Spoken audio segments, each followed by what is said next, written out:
오늘 우리에게 주시는 하나님의 말씀 마가복음 11장 1절에서 26절 신약성경 73쪽입니다. 그들이 예루살렘 가까이 와서 감람산 벳바게와 베다니에 이르렀을 때 예수께서 제자 중 둘을 보내시며 이르시되 너희는 맞은편 마을로 가라. 그리로 들어가면 곧 아직 아무도 타보지 않은 나귀 새끼가 매여 있는 것을 보리니 풀어 끌고 오라. 만일 누가 너희에게 왜 이렇게 하느냐 묻거든 주가 쓰시겠다 하라. 그리하면 즉시 이리로 보내리라 하시니 제자들이 가서 본즉 나귀 새끼가 문 앞에 거리에 매여 있는지라. 그것을 푸니 거기 서 있는 사람 중 어떤 이들이 이르되 나귀 새끼를 풀어 무엇을 하려느냐 하매 제자들이 예수께서 이르신 대로 말한데 이에 허락하는지라. 나귀 새끼를 예수께로 끌고 와서 자기들의 겉옷을 그 위에 얹고 놓으매 예수께서 타시니 많은 사람들은 자기의 겉옷을 또 다른 이들은 들에 밴 나뭇가지를 길에 펴며 앞에서 가고 뒤에서 따르는 자들이 소리 지르되 호산나 찬송하리로다.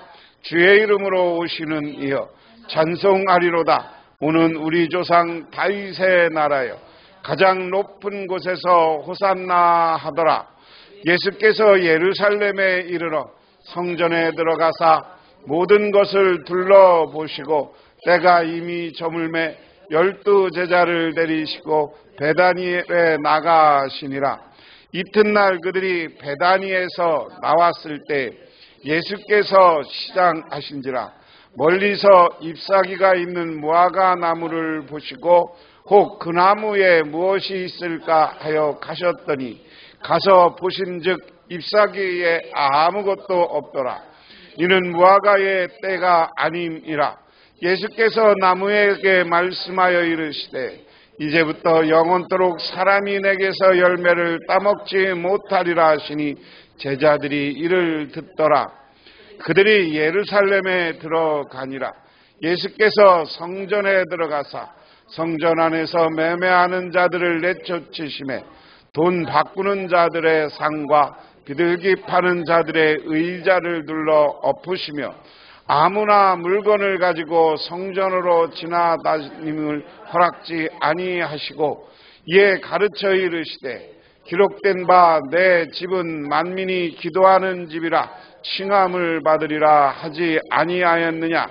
너희는 강도의 소굴을 만들었도다 하시매 대제사장들과 서기관들이 듣고 예수를 어떻게 죽일까 하여 꾀하니 이는 무리가 다 그의 교훈을 놀랍게 여김으로 그를 두려워함이로라. 그리고 날이 저물매 그들이 성 밖으로 나가더라. 그들이 아침에 지나갈 때 무화과 뿌리채 마른 것을 보고 베드로가 생각나서 여짜오되 납비어 보소서 저주하신 무화과 나무가 말랐나이다. 예수께서 그들에게 대답하여 이르시되 하나님을 믿으라.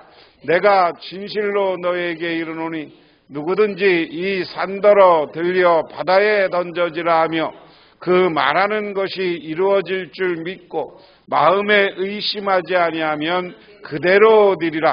그러므로 내가 너희에게 말하노니 무엇이든지 기도하고 구하는 것을 받은 줄로 믿으라. 그리하면 너희에게 그대로 되리라.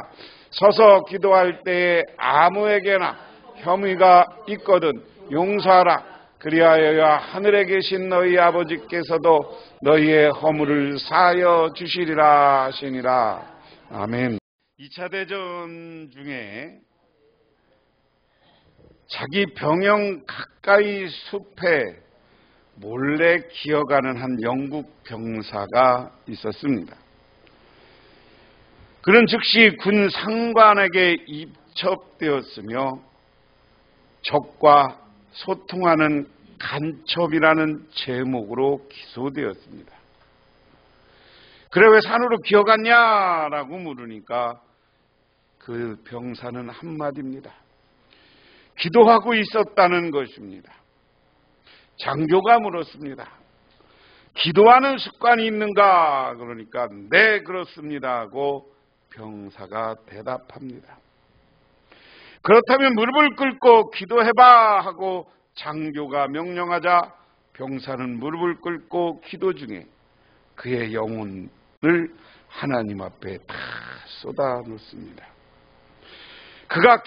그의 기도가 끝났을 때 장교는 가도 좋다.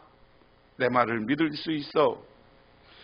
자주 기도해오지 않았다면 그렇게 잘하지 못할 때니까 말이야 하고 자기 돌려보냈고 그의 죄를 없는 것으로 만들어줬다. 예수님도 습관을 쫓아 기도하셨습니다. 오늘 말씀을 통해서 여러분들도 기도로 승리하는 아름다운 삶을 살아가시기를 주님의 이름으로 축원합니다. 오늘 이야기는 제가 성경을 좀 많이 읽었는데요. 1절부터 11절은 예수께서 낙이 타고 입성하시다 하는 이야기예요. 이거는 우리가 해마다 종려주일만 되면 봉독하고 설교 듣는 말씀이니까 오늘은 그냥 넘어가겠습니다. 예수님이 낙이 타고 입성하셨다. 근데 여기 중요한 게 있어요. 예수님이 베다니라는 곳에서 오셔요. 이스라엘 가면 예루살렘은, 이 베다니는 예루살렘의 북쪽입니다. 그래서 낙이 타고 베다니에서 예루살렘으로 예수님이 들어오셨어요. 자, 우리가 전부터 제가 말씀드렸는데 성경을 마태, 마가, 누가, 요한 다 마찬가지입니다. 특히 복음서를 기록한 이유는 뭐냐라는 거예요. 네? 복음서를 왜 기록했어요? 성경을 왜 마태, 마가, 누가, 요한이 성경을 열심히 편집하고 기록했냐? 그거는 예수님이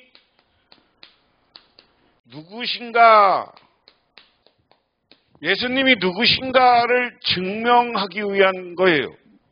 복음서는. 예수님은 우리가 누구라고 고백해요? 그리스도. 이것을 우리말로 한문으로 하면 구원자, 그리고 히브리 말로는 메시아. 그리스도라는 말이 구원자라는 말이에요. 메시아라는 말이 구원자라는 말이에요. 우리말로 해석하면. 그것을 증명하기 위한 거예요. 그래서 오늘 예수님이 낙이 타고 입성하시는 이야기는 예수님이 어떤 것을 실천해요? 구약에 있는 예언서대로 예수님이 낙이 타고 예루살렘에 입성하는 거예요. 그러니까 한번 잘 머릿속에 그려보세요. 마가복음은 예수님이 태어나는 글은 안 써. 공생애부터 써요. 마가복음은. 그러니까 예수님이 공생애를 이렇게 시작했어. 근데 공생애라는데 예수님이 메시아라는 것을 어떻게 믿을 수 있어? 예수님이 제일 많이 행한 게 뭐예요? 기적과 병 고치는 거예요. 마가복음은 특히 병 고치는 것을 강조하고 기적을 강조했어요. 그러니까 예수님은 뭐예요? 우리 사람이 아니야. 사람의 능력, 사람으로 오셨지만 사람의 능력을 이 땅에서도 초월적인 능력을 가지고 계신 분이 우리 예수님이었다. 그래서 오늘날도 그 예수님을 믿으면 우리에게 예수님은 때로는 초월적 능력, 초월적 기적이 우리 삶 가운데 나타나는 거예요. 그래서 많은 거 보잖아요. 우리 병 고치고 예루살렘에 입성하는데 예수님은 왜 예루살렘에 온 거예요?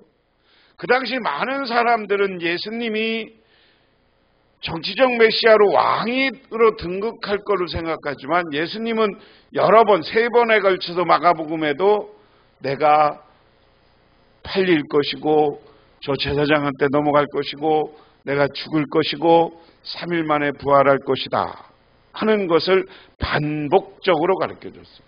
그렇죠?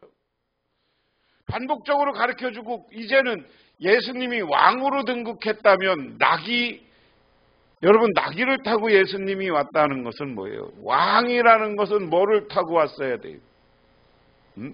말을 탔어야지 이 시대에. 이 시대는 여러분 제가 새벽 시간에 계속 요셉에 대한 이야기하지만 요셉이 자기 아버지를 모실 때 어떻게 해요? 애굽으로 병거와 수레를 보냈다고 그랬어요. 황금 장식한 것. 그건 누가 타는 거였어? 원래 이집트의 왕 바로가 타던 걸 바로가 내줘서 보낸 거야. 이 시대나 언제나 고대 시대부터 왕조라는 건 사람들이 모여 살면서 최고 지도자에 대한 예우는 최고로 잘하는 거예요. 말을 해도 그냥 엄청나게 장식하고 황금 마차고 뭐 이런 거 막 동원해서 하는 거죠. 예수님이 이 땅에 정말 정치적 메시아로 이 땅에 왕으로 오셨다 그러면 나귀 타고 가는 게 아니라 그런 걸 타고 갔어야 되는 거야. 그런데 예수님은 구약성경에 있는데요. 나귀 타고 겸손하게 오셨다. 그게 이제 1절부터 11절까지 내용은 여러분들이 그렇게 이해하면 됩니다. 그 다음에 보면 12절에 보면 무화과나무를 저주했다. 이튿날 그들이 베다니를 떠나갈 때 예수께서는 시장하셨다. 멀리서 잎이 무성한 무화과나무를 보시고 혹시 그 나무 열매가 있을까요? 가까이 가보셨는데 그 잎사귀 밖에는 아무것도 없었다. 무화과의 철이 아니었기 때문이다. 무화과의 철이 있죠, 그렇죠? 열매가 맺힐. 제가 오늘 아침에 이렇게 오늘 아까 설교 준비하다가 날이 따뜻해서 이렇게 돌았는데 우리도 교회 주변에도 무화과나무가 2개인데 여기 있는 건 무화과가 달렸는데 저 안쪽에 있는 건 무화과가 하나도 안 달렸더라고. 응? 왜 그랬을까? 그런데 그걸 보면서 예수님이 오늘 본문을 내가 읽었는데 하나님이 나한테 이 무화과를 2개를 비교해서 보라고 했구나. 그런 느낌도 저쪽에 있는 건 아무것도 안 달렸어.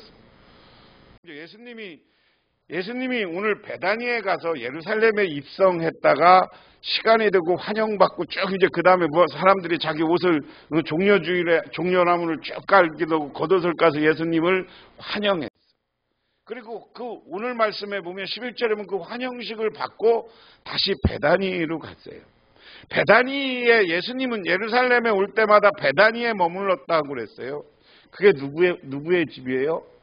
마르다 마리아 그 집이라고 많은 사람들이 학자들이 그렇게 이야기해요. 마리아와 마르다는 무슨 경험이 있어요? 자기 오빠가 죽었다 살아나는 경험이 있었기 때문에 예수님을 늘 섬긴 거죠. 올 때마다. 그런 베다니로 이제 다시 나간 거야. 베다니면 산을 하나 건너서 베다니로 가면 북쪽 산을 건너서 그쪽 주택가로 넘어가야 되는 지역입니다. 그리고 이쪽에 보면 나무도 있고 과수원도 조금 있어요. 한쪽은 베다니에서 이렇게 예루살렘에 오는 쪽, 한쪽은 지금은 무덤인데 한쪽은 종려나무도 있고 무화과 나무도 있고 해서 열매를 맺기도 하는 곳이다 하는 겁니다. 그래서 이제 무화과 나무가 가보니까 좀 시장할 때는 다른 거 과일 좀 떨궈도 먹으면 좀 시장이 좀 면하잖아요. 그렇죠? 예수님이 그것 때문에 갔는데 무화과 철이 아니었다. 무화과 철이 아니었다는 것은 무화과를 아직 열매를 맺어서 따먹을 정도는 아니었다. 내가 여기 무화과 보니까 아직 따먹을 정도는 아니야. 근데 이상하네. 보통 여름 되면 무화과 가수원하는 집들은 무화과 벌써 한철 지났는데 우리는 좀 늦은 것 같아요. 그러니까 예수께서 그 나무에게 말씀하셨다. 이제부터 영원히 내게서 열매를 따먹을 사람이 없을 것이다. 제자들이 예수님의 말씀하시는 것을 들었다 하는 겁니다. 오늘 이야기는 간단하게 무화과가 예수님이 자기가 필요할 때 그 열매를 제공하지 않는 것 때문에 예수님은 그 무화과 나무를 저주했다. 오늘 이 말씀을 통해서 우리가 잘 기억해야 될 것은 우리 주님이 원하실 때 우리는 주님 앞에 열매가 있는 신앙인이 되어야 된다. 우리에게 적용하면 필요할 때. 늘 그래서 예수님은 뭐에 연결시켜요? 우리는 깨어 준비하고 기도하는 사람이 되어야 되는 거예요. 깨어 준비하고 기도하는 사람이 때, 필요할 때, 예수님이 우리가 원할 때 예수님의 일을, 예수님이 준 사명을 감당할 수 있어야 된다. 믿으십니까? 오늘 말씀은 그 이야기예요.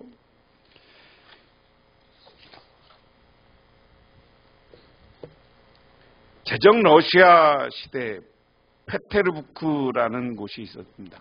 그곳은 겨울 궁전이었는데요. 그런데 그 궁전에는 아름다운 잔디밭이 있었고 벤치가 하나 있었어요. 그런데 몇백 년이 넘도록 거기 벤치에 꼭 보초병이 서, 또 보초병 교대식도 아주 장엄하게 하는 벤치에 그렇게 교체식을 하는 거예요. 그럼 어느 날은 새로운 장교가 와서 오래된 군인한테 물어. 아니, 저 벤치에 왜 경계병이 있어야 되느냐고.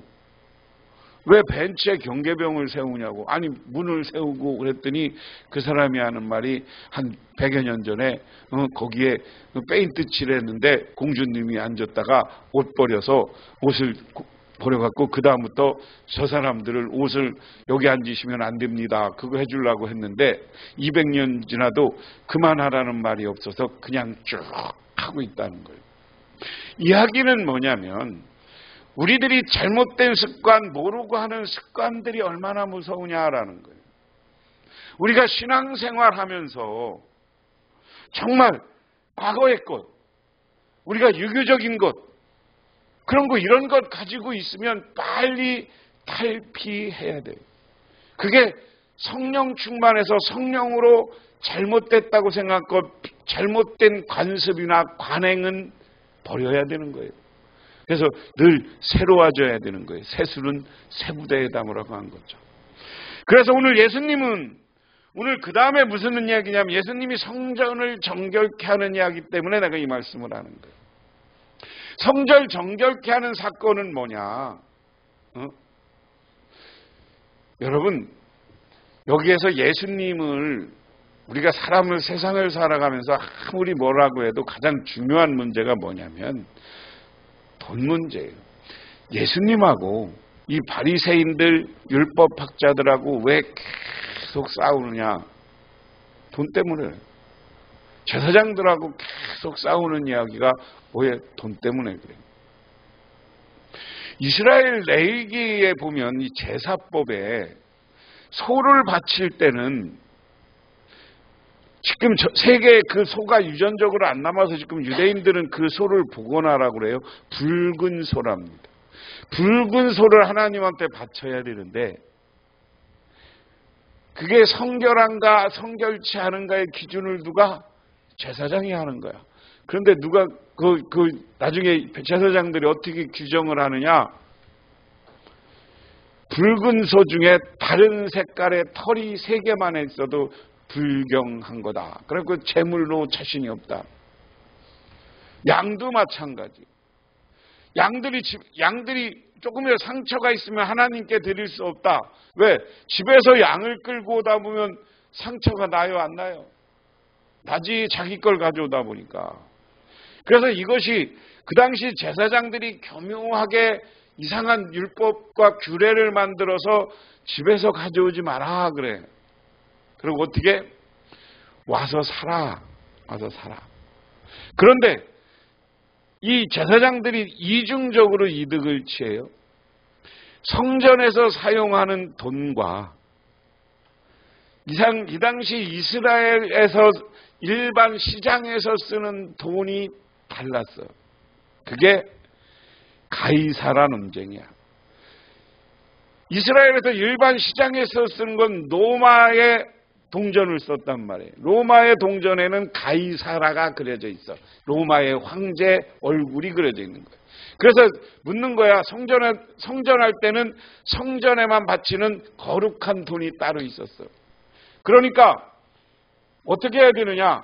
자기들이 세상에서 쓰는 돈을 가져와서 하나님의 재물을 살려면 이 환전상들한테 이 돈을 바꿔.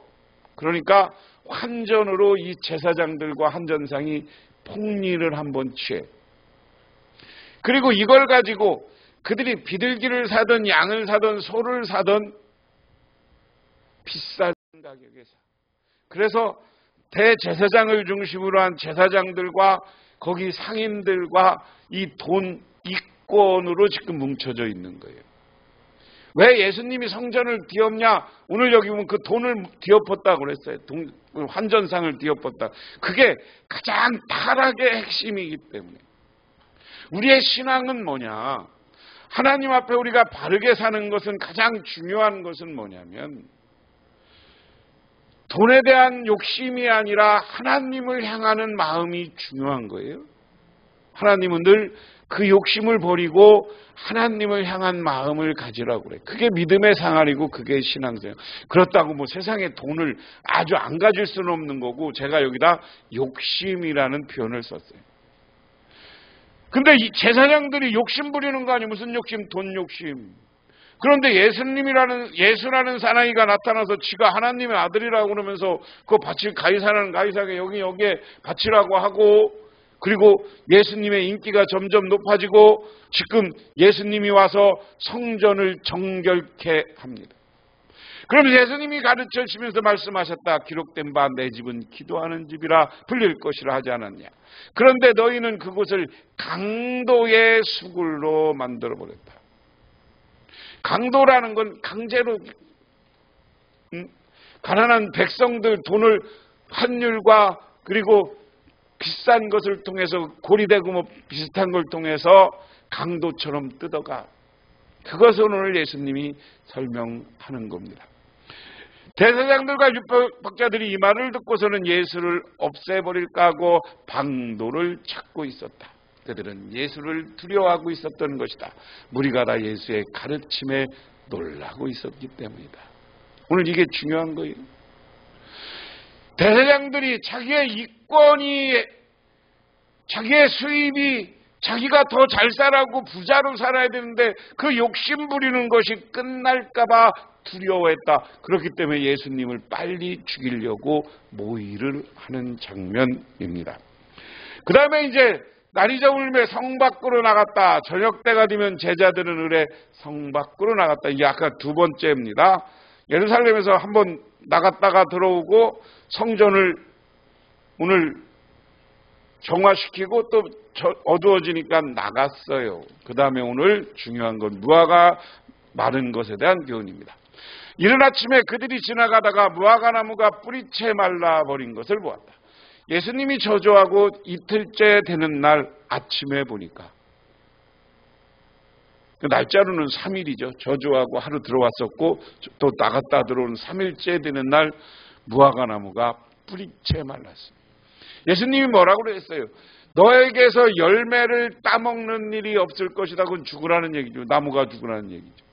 그래서 베드로가 전날 일이 생각나서 예수님께 말하였다. 랍비님, 저것 좀 보십시오. 선생님이 저주하신 저 무화과 나무가 말라버렸습니다. 예수께서 그들에게 대답하여 이르시되 하나님을 믿으라. 예수께서는 그들에게 말씀하셨다. 하나님을 믿어라. 그러면서 내가 진정 너희에게 말한다. 누구든지 이 산더러 번쩍 들어 바다에 빠져라고 말하고 마음에 의심치 않고 말한 대로 될 것을 믿으면 그대로 이루어질 것이다. 할렐루야. 오늘 무슨 얘기냐? 아까 제가 성경은 예수님은 누구신가라는 이야기예요. 제자들에게 나를 믿으라는 이야기는 뭐예요? 하나님 아들이고 나는 구원자다. 그리고 하나님 아들이기 때문에 전능하신 능력이 있는 사람이 나다라는 것을 간접적으로 예수님은 표현하는 거죠. 야, 날 믿어. 내가 하는 거 봤지? 저 무화과 내가 한마디 하니까 저주해서 죽잖아. 하나님, 오늘 예수님은 자연 현상도 지배하고 통제할 수 있는 분이 예수님이에요. 그런 예수님인 줄 믿으시기 바랍니다. 제일 중요한 게 생사화복은 모든 것은 하나님이 주관하신다. 그 분명한 믿음을 가지세요. 정말 하나님이 하는 거죠. 우리 인생도 내가 사는 것 같지만 가만히 보면 하나님이 나를 이끌어 주시는 거예요. 우리는 그런 믿음을 가지라는 거예요. 그런 믿음을 갖고 내가 어려운 문제, 위기, 어려움에 봉착했을 때 하나님 이거 해결해 주세요. 이거 이루어 주세요. 예수님이면, 하나님 예수님이면 이거 능히 저 산도 옮길 수 있는 줄 믿습니다 하는 그 믿음을 가질 때 여러분의 인생에 이와 같은 기적과 능력이 나타나는 줄 믿으시기 바랍니다. 그러면서 이스라엘, 그러므로 나는 너에게 말한다. 너희가 기도하면서 구하는 것은 무엇이든지 이미 받은 줄로 믿어라. 그리하면 너희에게 그대로 이루어질 것이다. 기도하면서 의심하고 기도하면 안 이루어준다는 얘기죠. 반대로 얘기하면. 근데 하나님은 반드시 내 문제를 해결해 줄 거고 내 어려움을 해결해 줄 거고 이 위기를 해결해 줄 것이라는 믿음을 갖고 기도하라는 거예요. 그러면 하나님은 어떤 방법으로 어떤 우리의 문제를 어떻게 해결해 줄지는 모르지만 때로는 기적과 초월적인 능력으로 우리의 문제를 해결해 주시는 줄 믿으시기 바랍니다. 그러면서 너희가 서서 기도할 때 어떤 사람과 서로 등진 일이 있으면 용서하여라. 그래야 하늘에 계신 너희 아버지께서도 너희 잘못을 용서해 줄 것이다. 그런데 오늘 기도하면서 조건 하나가 있어요. 맨날 기도해도 안 이루어진다. 왜? 사람들 사이에 등졌다는 얘기는 뭐예요? 서로 다투고 싸웠어. 서로 용서가 안 돼. 아직 화해하지 못했어. 하나님의 백성이 화해하고 하나가 되기를 원합니다. 근데 오늘 여기는 우리가 축소하면 여러분의 가족들, 자녀들, 자손들 서로 미운 마음이 있으면 오늘 가서 다 풀으시기 바랍니다. 뭐 화해할 거 없는 사람은 화해 안 하셔도 되고 미운 마음이 있으면 다 풀고 용서하고 그리고 하나님께서 기도해야 하나님이 우리를 기도를 들어준다 하는 이야기인 줄 믿으시기 바랍니다. 화해하고 하나님이 내 문제를 해결해 줄 것을 믿으면 그 믿음대로 모든 것이 이루어지는 줄 믿으시기 바랍니다. 기도하겠습니다. 하나님 아버지 고맙습니다. 오늘 아버지 하나님의 은혜와 은총을 기억합니다. 믿고 기도하면 그대로 되리라는 오늘 말씀처럼 우리들 하나님 앞에 와서 기도에 열심을 내게 하여 주시옵소서. 우리가 교회를 위해서 기도할 때 우리의 교회 문제가 기적적으로 해결을 되게 하여 주시고 우리의 가정의 문제를 가지고 기도할 때 우리에게 능력 주어서 우리 가정이 풍요롭고 아름다운 가정, 행복한 가정이 되게 하옵소서. 그리고 우리 교회 교우들 가운데 정말 서로 화해하고 사랑해서 하나님 나라를 미리 이루는 우리 할렐루야 교회가 되게 하옵소서. 예수님 이름 받들어 기도드리옵나이다. 아멘. 지금은 우리를 죄 가운데 구원해 주신 우리 주 예수 그리스도의 은혜와 온 우주를 창조하신 성부 하나님의 사랑하심과 우리 삶 가운데 찾아와서 이끌어가시는 성령님의 인도하심이 오늘 주님께 나와 기도하며 하나님께서 우리의 기도를 이루어 줄 것을 믿고 돌아가는 우리 할렐루야 교회 모든 성도님들과 그 가정과 자손들 위해 영원토록 함께 하시기만을 간절히 축원하옵나이다.